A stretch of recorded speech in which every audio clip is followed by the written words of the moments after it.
Hello, everyone. Thank you for coming up today. My old subscribers, thank you. And to those that are viewing for the first time or that have not subscribed, please click on the subscribe button and the notification bell so you get notified each time we upload a new video. And to my new subscribers, thank you for subscribing. We're talking about the core member who hacked a man to death on Sunday.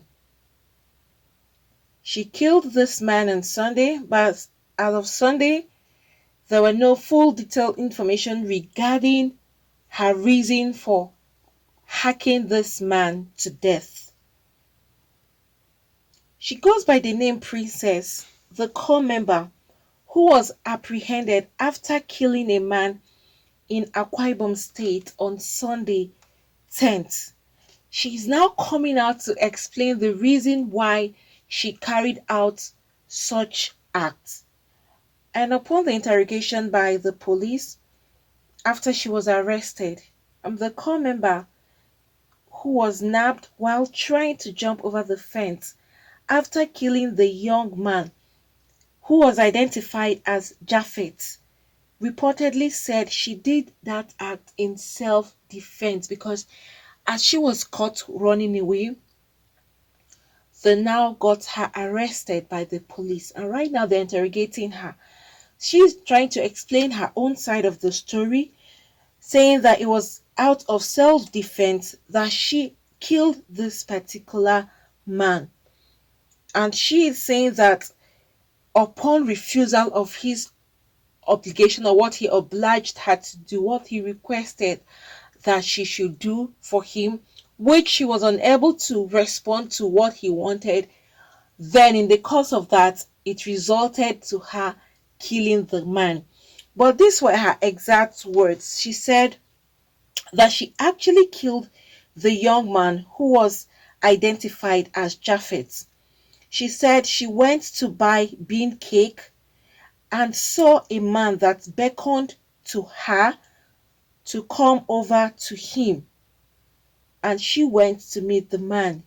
She got talking and she found herself in his house. She said she waited for him outside and he went inside his house to bring a knife. He said he was going to stab her and no one would know what happened.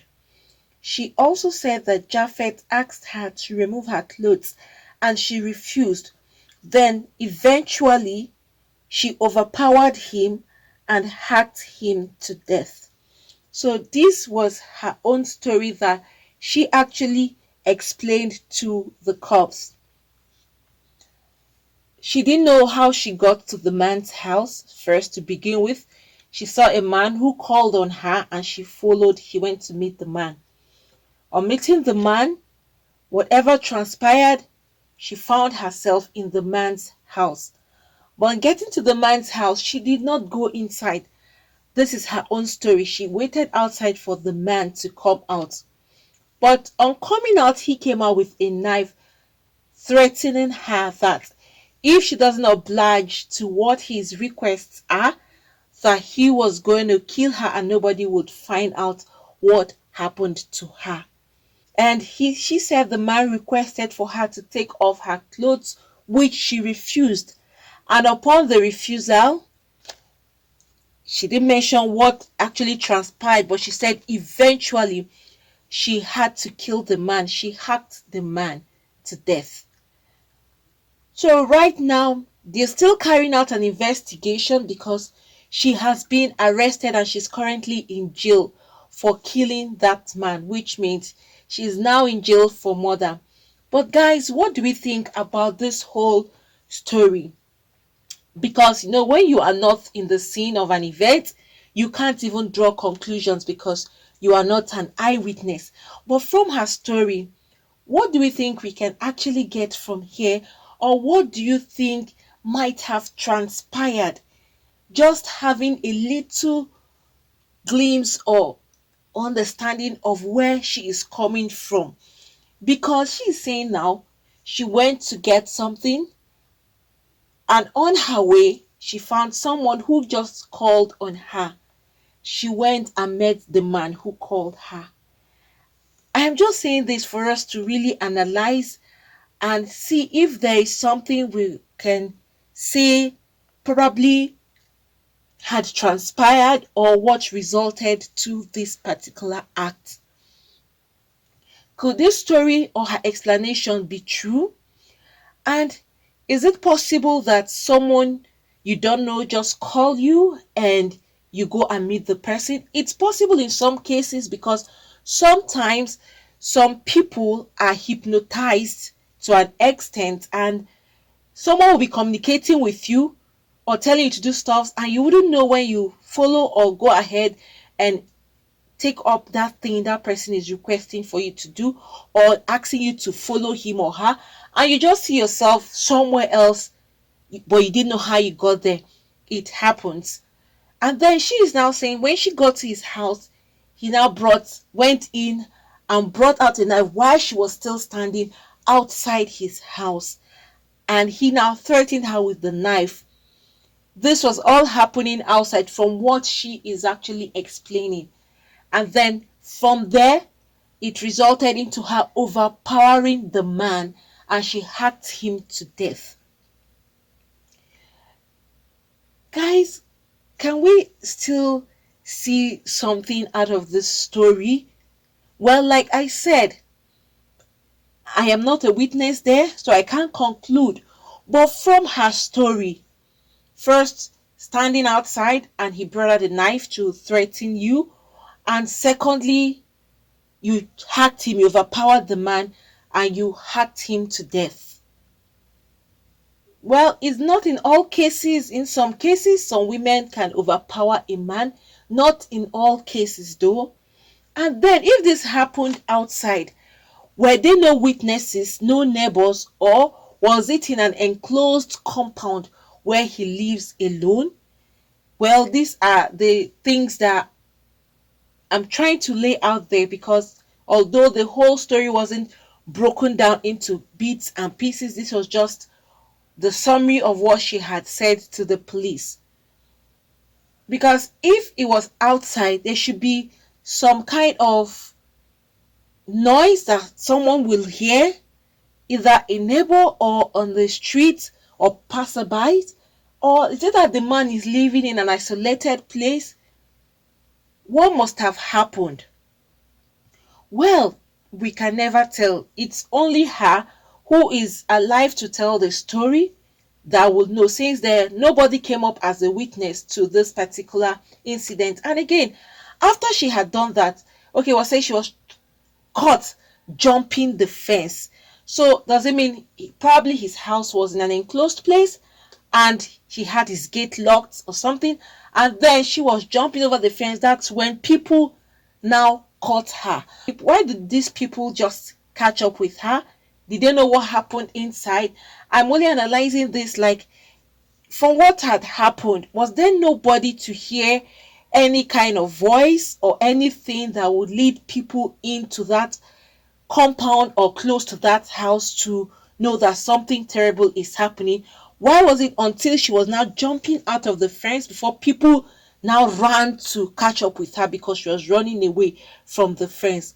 Friends, I don't know if we're also looking at this from different angles, because different speculations will still come up in a story like this, especially when there is no eyewitness. It's kind of difficult to get what exactly happened. And again, it's worse when one of the two parties is not alive to say what happened. Supposing the man wasn't hacked to death, probably he may have his own side of the story. But sometimes they said if you kill someone in self-defense, that you are justified. In some cases, that is what the cops will say. But in other cases, they would not accept that. So right now, who knows? Will this girl be taken to jail for the rest of her life for murder because she hacked a man to death? And again, no witnesses. Or will she be freed because it was out of self-defense, according to what she has explained. In the end, what do we think will happen to this particular lady who has now narrated her own part of the story? With time, we'll get to see if there'll be more updates about this particular incident. It's so unfortunate, because this core member is in a different state away from her family who has gone to serve her country, and this is what has happened to her. So nobody knows exactly what really happened. Only her can say her own side of the story. But it's a pity to her parents, her family. Right now, they'll all be worried because you can see that your daughter, your child, your brother, your sister, or your aunt is out there. If only someone was there to say what happened, probably if her own side of the story is true, maybe they may free her if it's out of self-defense, really, because in some cases, like I said earlier, they free people that kill out of self-defense in some cases. But then, notwithstanding, we'll watch and see what happens eventually. If the police will accept her story and then let her go, or if they'll still keep her pending when they get more information regarding this particular death, because right now they are still carrying out their investigation to ascertain the real cause of the man's death. Who knows, maybe if her story turns out to be true, probably she may be set free, or she may have just few times to spend in jail, or they may even let her go and not even spend any time in jail. Well, it all depends on their final conclusions from the investigation that is still ongoing at the moment. Whoever this Mr. Japhet is, may his soul rest in peace.